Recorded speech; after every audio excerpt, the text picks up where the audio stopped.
Welcome to Science with Miss Steph.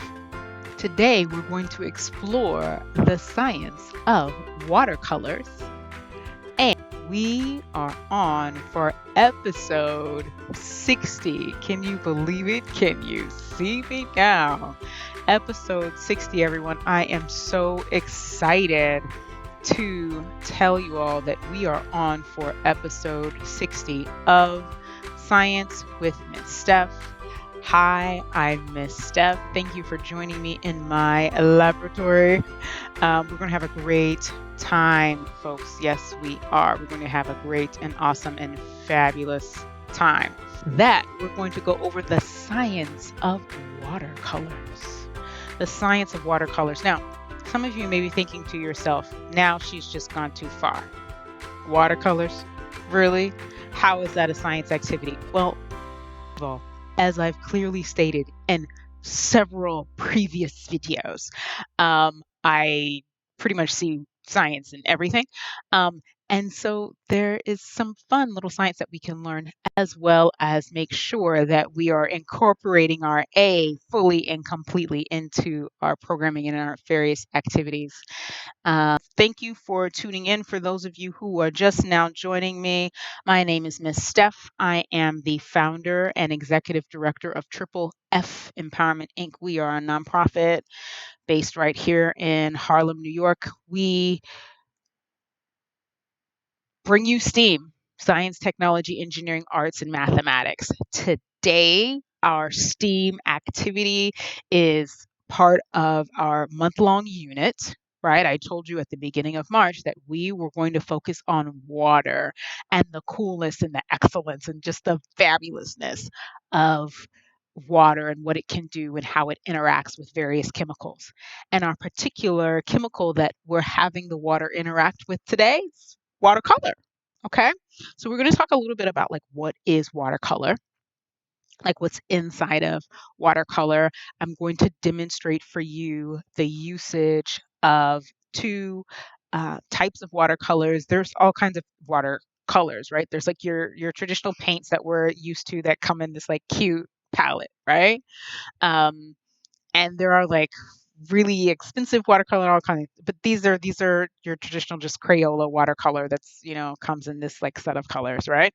And then I have with me some watercolor crayons. Okay, watercolor crayons. Do. And I have them on my plate just because it's just easier for me to use. I also have some paper. We will talk a bit about why I'm why this paper is not the best for watercolor. Definitely want you to think about that before I say it, right? Like, come up with your hypothesis about like how, like the comparison, how they will perform, right, as watercolors. Why do you think it matters the type of paper that I use or the watercolor brush the paint brush that I use, how much water, what's the difference between these watercolor crayons and regular old crayons as far as what's contained inside of them. I mean, as scientists, we can look at things in this way of saying, what's inside? How does that work? Why is that cool? Well, first of all, it's cool just cuz. But as far as why does that work, it has to do with its components, right? What's inside of it is either water soluble or it's not. Huh. It's immiscible, right? And so if something is not water soluble, then it's not going to mix well with water and it might be harder to use or it might be easier to use in certain instances. So, anywho, I don't want to get too into the weeds before I really talk to you first about what is inside of watercolor, right? So, let's talk a bit about the components of the watercolors. So, on your on these, this is inside of the insert. Okay, this is my well, on the inner side, right, of the insert, the piece that was in the my watercolor palette. Okay, the paint, the one that's already uh, situated as paint. It just says, you know, wash carefully and all that type of stuff. Okay. It also says not good for those folks under 36 months. You do the math. How old is a 36-month-old child? Someone tell me. Okay. Inside of here and this, again, it doesn't say much about what's actually inside of it. So I'm sure you're asking me, so Miss Steph, if it's not stated on the container, which is usually where you see ingredients, right, for things that we eat. But you'll notice for other items, the ingredients, what's inside, is not typically listed. Okay. The reason why ingredients for food things are listed is a legal reason. By law. FDA requires certain things be listed. Okay. But as far as art supplies and all that kind of stuff, they don't have to put it on. But these materials, watercolor, what's inside of, or what are that's what I looked up earlier, watercolors made of? So Google, our friend or foe, however you feel about it. But Google says watercolor paint consists of four principal ingredients. Principal meaning four main ingredients, as in there can be other things inside of that. Okay. Principal ingredients: pigment, gum arabic as a binder to hold the pigment in suspension. Oh, whoa, she's really rocking these like science terms. But guess what? This is part of art. Okay. Knowing these terms and understanding how things work together is a part of being a good artist. Okay. Additives like glycerin, ox gall, honey, and preservatives to alter the viscosity. There's another science buzzword, really important in painting.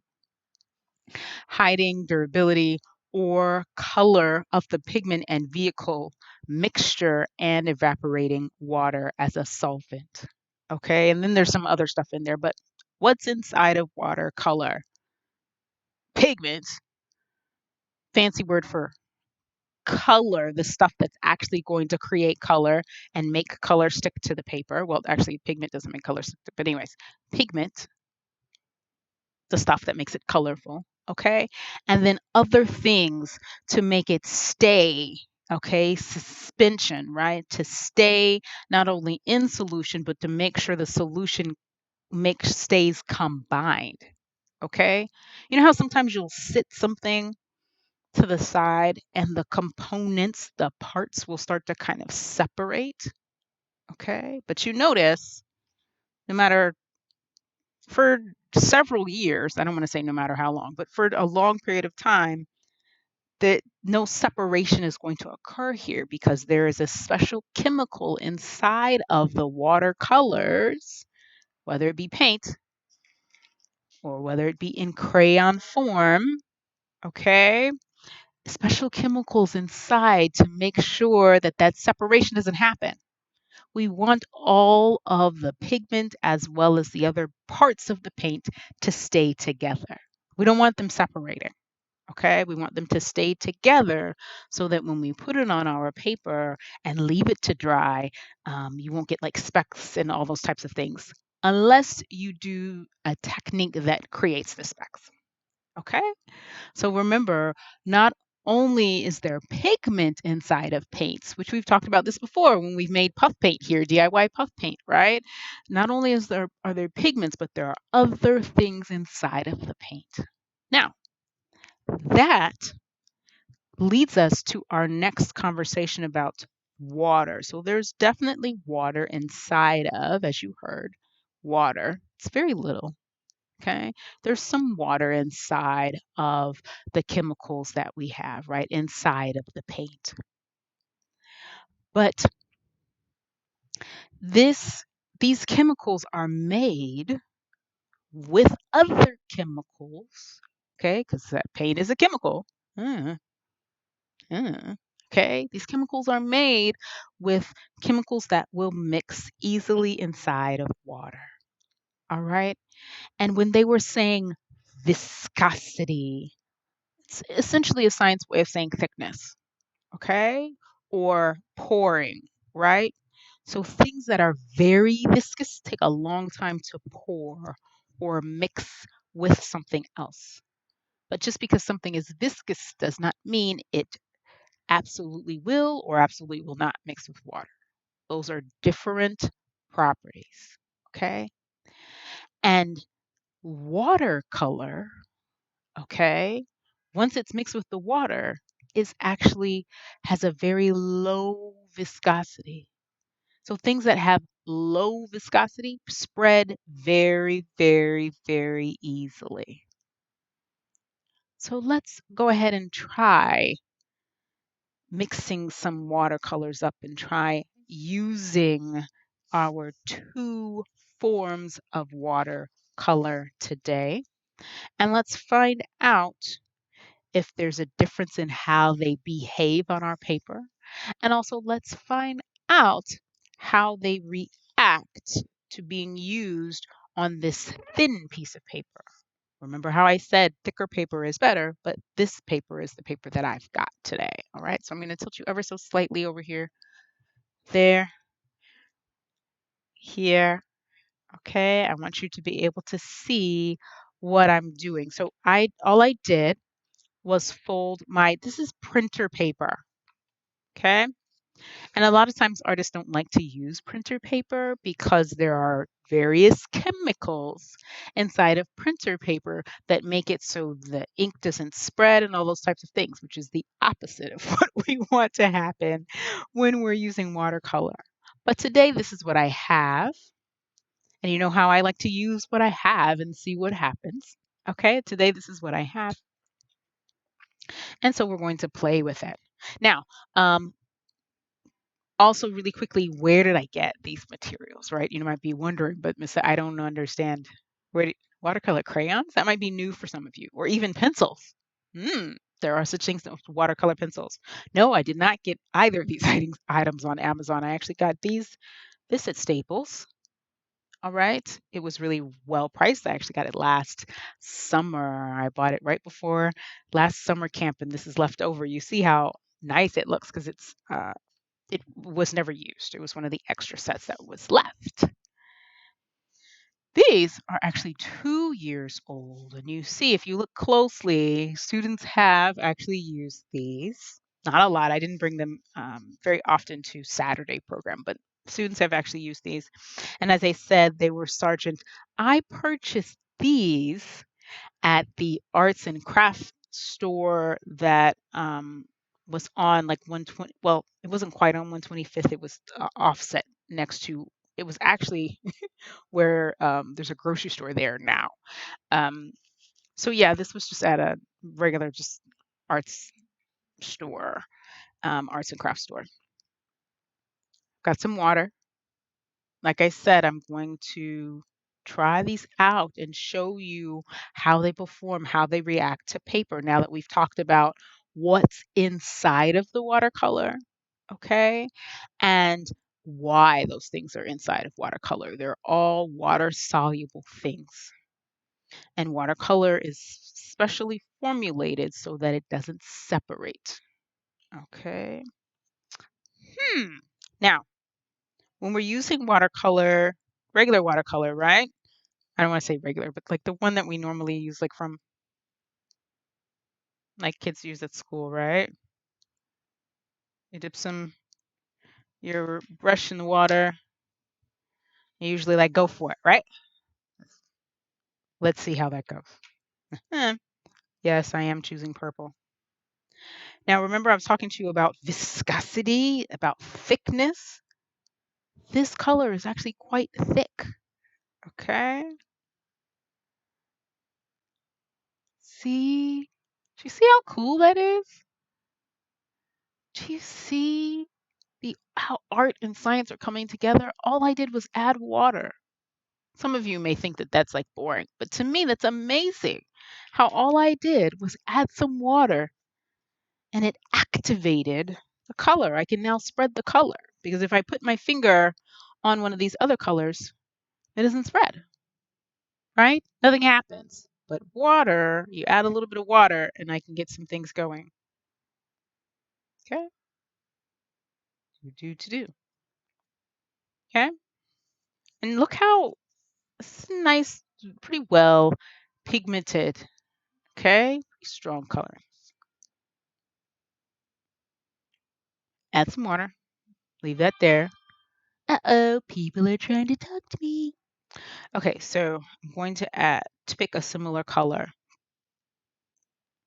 The fun thing about the watercolor crayons and also pencils, um, and you can put in the comments, right? Tell me what kind of watercolor things you've used. If you're old school and you've used Crayola, or if you're like an artist that has used the really expensive watercolors, or if you've used the crayons and the pencils, tell us what kind you like to use.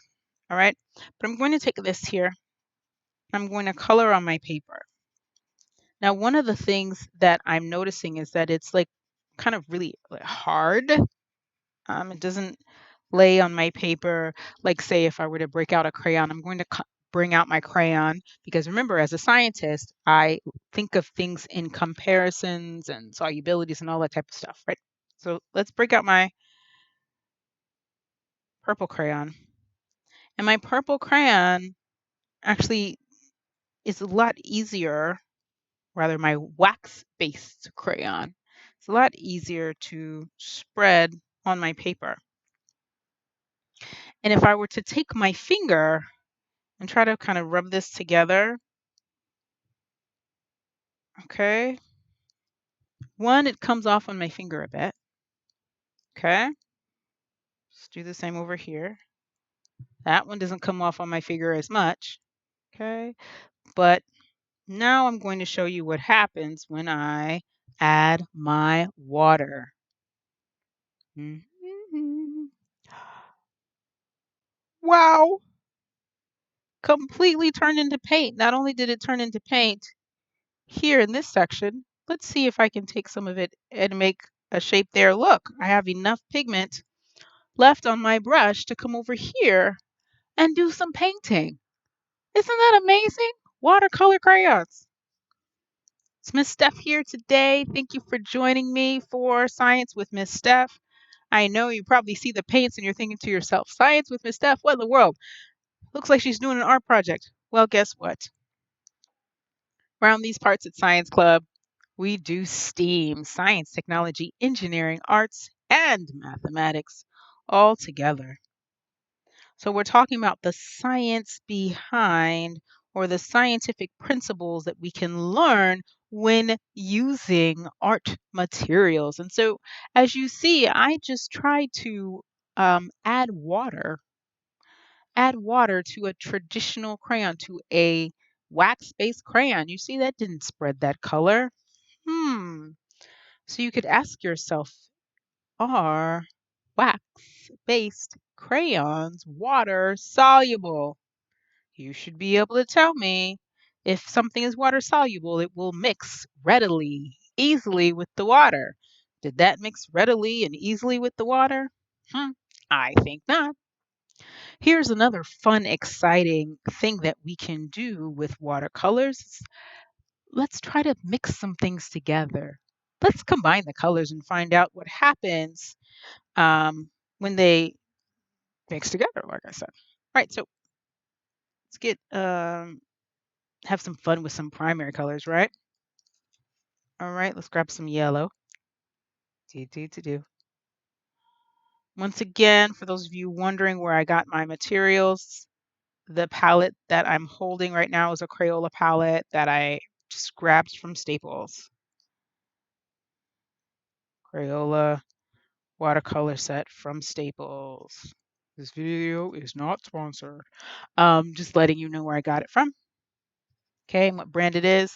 And these watercolor crayons. They are from the art store that used to be on 7th between 126 and 125th. All right, so let's grab some blue. And of course, as scientists, you see what I'm doing now with one sample. I will do the same with that. All right. I'm just trying to see what happens when I try to mix the colors together. If anything happens, do they actually mix together or do they just lay on top of each other? And what happens, right? And so we know that yellow and blue make green. All right, let's see what happens with our Crayola watercolor paints when you put the yellow and the blue next together and you see if they'll mix together. All right, let's find out what happens when I try that same method.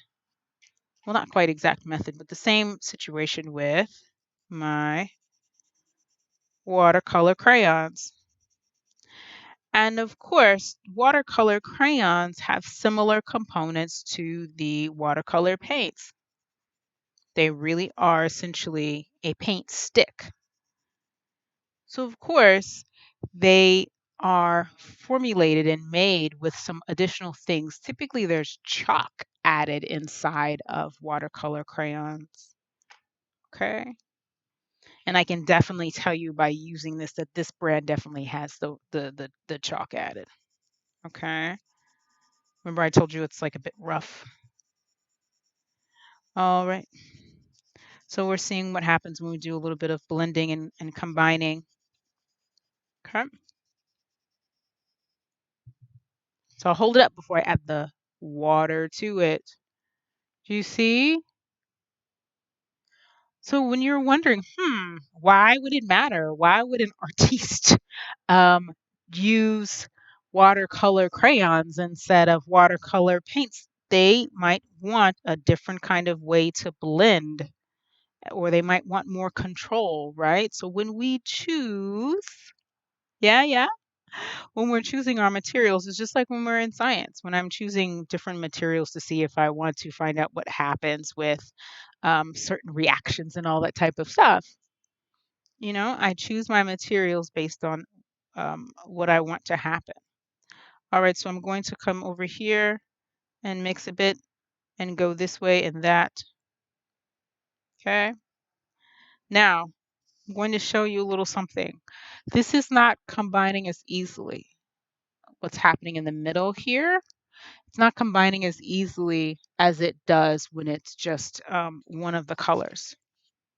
Now that might be the brand. Okay, that might be because there's so much chalk in it because like I said, there's a really high chalk concentration in this particular brand. Okay. Also, as you all know, they mix the basic components of pigments and things are like the same. However, they shift the balances for each color a little differently. And so what I mean by that, let me show you what I mean by that. Side by side, it might be a little hard to see on Instagram. This purple is a much smoother crayon than my blue one. So using the blue one is actually a little harder. Okay. So there's probably a little bit higher concentration of chalk inside of the blue crayon. It might be because this is a lighter color and there's some other things that might be going on there. But I noticed that the purple of this set actually is smoother to color with, as well as like when I add my water, it mixes better. Anywho, so what could we do with this information? How is this helpful? How is this a science activity? First of all, like I said before, we got to learn about solubility, things that are water soluble, things that are not water soluble. We learned that our um, regular Crayola wax-based crayon does not mix with water. Um, and you can put in the comments or yeah, the comments down below if you have an idea of what chemical these crayons do mix with and what chemical could I use to maybe do some blending activity with these. Okay, what could I use to kind of turn these back into to make them behave a bit more like paint? Okay. We also learned about, like I said, the components of watercolor paint as well as watercolor crayons, right? Remember, I told you that these have some chalk in them to make sure that they're solid, that they can be formed into a stick. And I said that that makes these not so smooth. Different brands have different ratios and all that kind of whatnot. And then, of course, we got to see what happened. So I want you to be encouraged to try out different things. I want you to get back to me and let me know. Remember, you're supposed to tell me what your favorite watercolor material is. If you like to use the crayons or the watercolor pencils, or you like to use these Crayola sets, or if you're maybe if we have a professional painter out there who would like to tell us what his or her favorite um, watercolor sets or brand is and why they think that's a better set to use and why they would want us to try it, right? So I am so thankful that you joined me today for this 60th episode of Science with Miss Steph. We had a great time playing around with watercolors. And of course, you know the deal. I will finish making an actual piece of art and I will show you my results later. I think maybe I will make a flower. Does that sound good? I think I will make a purple and blue flower, something kind of fun and exciting. Um, know that it will be simple because I know what my gifts are. But yes, I will use these materials to make a fun purple and blue flower and post it later. So, my wonderful and awesome scientists, thank you for watching. And I will see you next time for Science with Miss Steph. All right.